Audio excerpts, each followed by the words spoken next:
The Mysterious Legacy of Fernando Pessoa, the strangest autobiography ever written.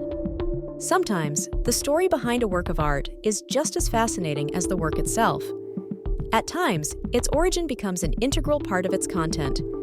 The story of 20th century writer Fernando Pessoa and his masterwork, the Book of Disquiet, is one of those cases, where the story behind it sounds like a work of fiction itself. Pessoa was born in 1888 in Lisbon, Portugal. At just 5 years old, he experienced profound loss when his father died of tuberculosis. The following year, his younger brother also passed away. Soon after, his mother remarried, and the family relocated to South Africa, taking Fernando away from the landscape of his childhood. In South Africa, Pessoa became fluent in English and developed a deep appreciation for English literature.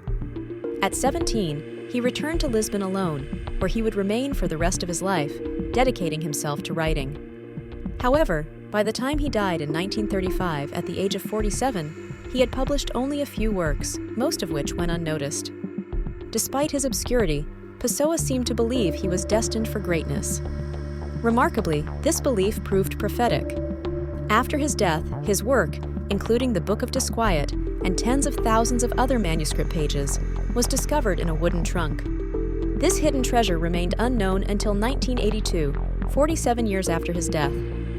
The Book of Disquiet has since become one of the most unique and important literary works of the 20th century.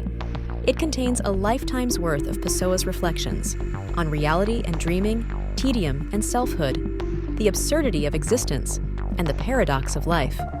It is a mosaic of musings, both profound and haunting. The book is composed of fragmented vignettes, written in a style that blurs the line between diary entries and poetry. There is no chronological order, and it can be read backward or forward with equal effect. Even more intriguing, Pessoa does not claim authorship of the book. Instead, he attributes it to a fictional character, Bernardo Soares. Soares, described as an assistant bookkeeper from Lisbon, is one of many heteronyms Pessoa created. Heteronyms are not merely pseudonyms, but fully realized personas with distinct writing styles, personalities, and backstories. Throughout his life, Pessoa wrote under approximately 80 such identities. This unique approach makes the Book of Disquiet neither a conventional autobiography nor a typical novel. Pessoa described it as a factless autobiography, or an autobiography of someone who never existed. Its structure and style reflect the book's central themes: fragmentation, paradox, and the elusive nature of selfhood.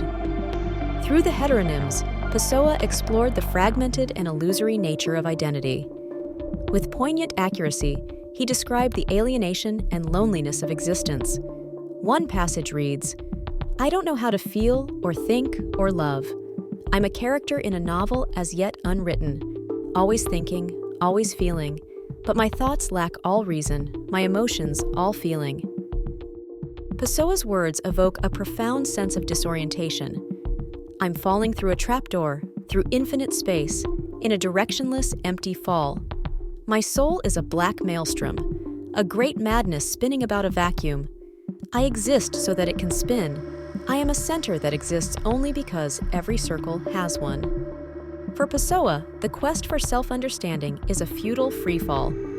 The impossibility of comprehending one's internal experiences leads to a lifetime of disquiet. Throughout the book, he delves into themes of tedium, futility, and the meaninglessness of existence. For him, life itself is a sequence of dreams, fleeting and unreal. He wrote, "I've never done anything but dream. This alone has been the meaning of my life. My only real concern has been my inner life." For Pessoa, reality is no more tangible than the dreams that vanish upon waking. Life, he suggests, is destined to be forgotten, like the remnants of a fleeting vision. Paradox is another central theme of the book. Pessoa acknowledges the futility of writing about the pointlessness of action while engaging in the very act of writing. This contradiction might reflect his belief in the utility of paradox.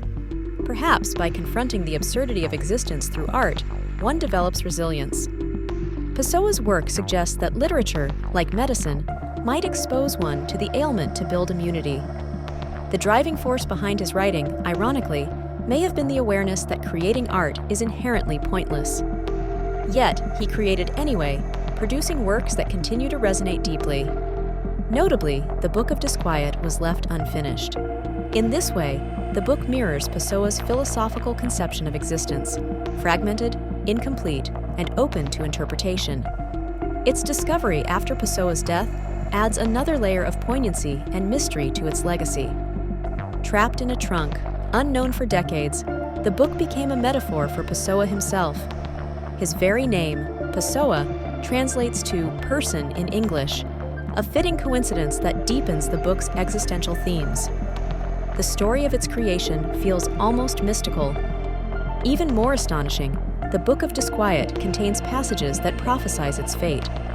Pessoa wrote, "If one day the sentences I write are read and admired, I'll have my own kin, people who understand me, but I'll have already died long ago. I'll be understood only in effigy." Pessoa predicted his posthumous recognition with uncanny accuracy. Perhaps one day they'll understand that I fulfilled my duty to interpret a portion of our century. Today, these words seem eerily prophetic as readers around the world embrace his work. Was this foresight the result of genius, chance, or something else? Whatever the explanation, the story of the Book of Disquiet has become inseparable from its artistic essence. It feels like a spiritual text for nihilists, a manual for those grappling with life's uncertainties. The Book of Disquiet devastates as much as it comforts. It reminds readers not to take life too seriously while exploring the depths of existence. Sometimes, as Pessoa suggests, exposure to life's contradictions is part of the cure. It is both a masterpiece and a mystery, timeless and profoundly human. Thank you for watching. Don't forget to subscribe. Be better.